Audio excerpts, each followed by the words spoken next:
नमस्कार प्रिय दर्शकों, आप सभी का स्वागत है आपके अपने आध्यात्मिक चैनल सनातन भक्ति दर्शन पर।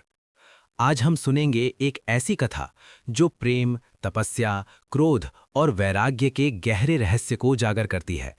ये कथा है जब शिव ने अपनी तीसरी आंख खोली और कामदेव भस्म हो गए। लेकिन प्रश्न ये है, क्या शिव केवल क्रोधित हुए थे या इसके पीछे कोई दिव्य उद्देश्य छिपा था? आइए इस अद्भुत कथा को विस्तार से समझते हैं। सती के वियोग के बाद भगवान शिव का वैराग्य। राजा दक्ष के यज्ञ में सती के आत्मदाह के बाद भगवान शिव गहरे शोक में डूब गए। उन्होंने संसार से स्वयं को अलग कर लिया। वे हिमालय की गुफाओं में गहन समाधि में लीन हो गए। न उन्हें सृष्टि की चिंता थी, न देवताओं की पुकार सुनाई देती थी। उधर समय बीतता गया। सती ने पार्वती के रूप में हिमालय के घर जन्म लिया। उनका एक ही संकल्प था, शिव को पुनः पति रूप में प्राप्त करना। लेकिन शिव तो तप में लीन थे। उनका हृदय संसार से विरक्त हो चुका था। तारकासुर का आतंक। इसी समय एक असुर उत्पन्न हुआ, तारकासुर। उसे वरदान था कि उसकी मृत्यु केवल शिव के पुत्र के हाथों होगी। देवता चिंतित थे। शिव समाधि में थे और जब तक शिव विवाह न करें तब तक पुत्र का जन्म संभव नहीं था। अब देवताओं के सामने एक ही उपाय था, शिव का ध्यान भंग करना। कामदेव को बुलाया गया। देवताओं ने कामदेव को बुलाया। कामदेव प्रेम और आकर्षण के देवता। हाथ में पुष्प धनुष, कमल के बाण और साथ में उनकी पत्नी रति। इंद्र ने कहा, यदि तुम शिव का ध्यान भंग कर दो तो सृष्टि का कल्याण होगा। कामदेव जानते थे ये कार्य अत्यंत जोखिम भरा है, परंतु धर्म की रक्षा के लिए उन्होंने इसे स्वीकार किया। वसंत ऋतु का आगमन। कामदेव ने वसंत ऋतु को बुलाया। चारों ओर पुष्प खिल उठे। मंद मंद सुगंध फैलने लगी। कोयल की मधुर आवाज गूंज उठी। हिमालय की कठोर भूमि भी कोमल हो उठी। उसी समय पार्वती शिव की सेवा में उपस्थित थीं। वे प्रतिदिन आकर शिव की आराधना करतीं, जल अर्पित करतीं। कामदेव ने अवसर देखा। उन्होंने अपने पुष्प बाण को धनुष पर चढ़ाया। तीसरी आंख का खुलना। जैसे ही कामदेव ने बाण छोड़ा, वो सीधा शिव के हृदय की ओर बढ़ा। एक क्षण के लिए शिव का ध्यान डगमगाया। उनकी आंखें खुलीं। उन्होंने चारों ओर देखा और अपने दिव्य दृष्टि से समझ गए कि ये ध्यान भंग का प्रयास है।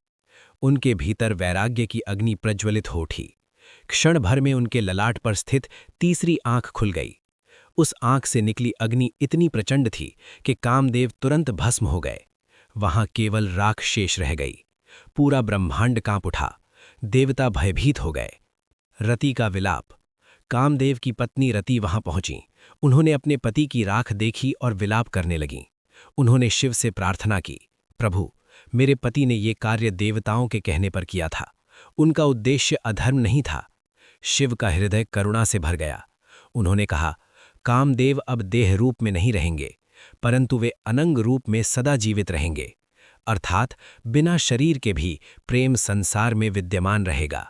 पार्वती की तपस्या। इस घटना के बाद भी पार्वती का संकल्प नहीं टूटा। उन्होंने कठोर तपस्या आरंभ की। वर्षों तक उन्होंने फलाहार किया, फिर केवल पत्तों पर रहीं, फिर जल भी त्याग दिया। उनकी तपस्या इतनी प्रबल थी कि शिव का हृदय पिघल गया।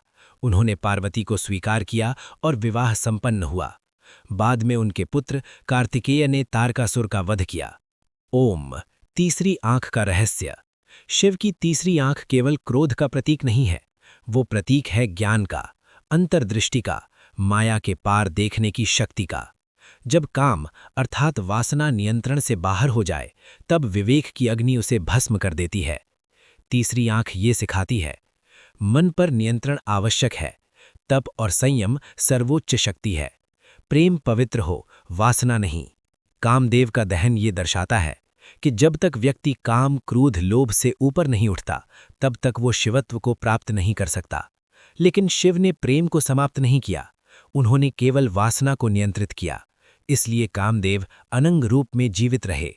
ये कथा संतुलन का संदेश देती है, न पूर्ण विरक्ति, न अंध आसक्ति, बल्कि संयम। प्रिय दर्शकों, ये कथा केवल एक पौराणिक घटना नहीं, ये हमारे भीतर के संघर्ष की कहानी है। कामदेव हमारे मन की इच्छाएं हैं। तीसरी आंख हमारा विवेक है। जब विवेक जागृत होता है, तब इच्छाएं नियंत्रित हो जाती हैं। शिव हमें सिखाते हैं, तप, संयम और ज्ञान से ही जीवन में संतुलन संभव है। यदि आपको ये कथा प्रेरणादायक लगी तो वीडियो को लाइक करें, चैनल को सब्सक्राइब करें और कमेंट में लिखें, हर हर महादेव। ओम नमः शिवाय।